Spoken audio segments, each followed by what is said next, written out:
কর্ণফুলী নদীর তীরের যে টানেলটা করা হয়েছে সেটার আসলে দরকার ছিল কিনা, আমাদের ইকোনমিতে এটা দরকার ছিল এখন, হয়তো বা 10 বছর পরে দরকার, এখন তো নাই।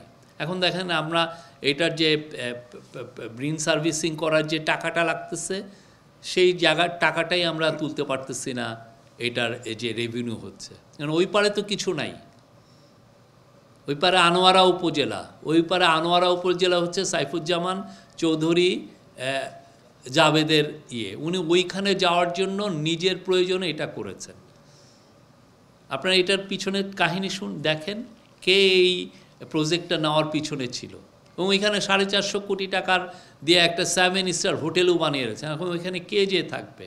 আপনি কি এমন আছে যে ওইখানে 450 কোটি টাকার হোটেল বানানোর দরকার? ওইখানে যে কে থাকবে? উনি নিজের থাকার জন্য এটা করেছেন। উনি ভাবছেন যে 2041 সাল পর্যন্ত তো আমরা আছি।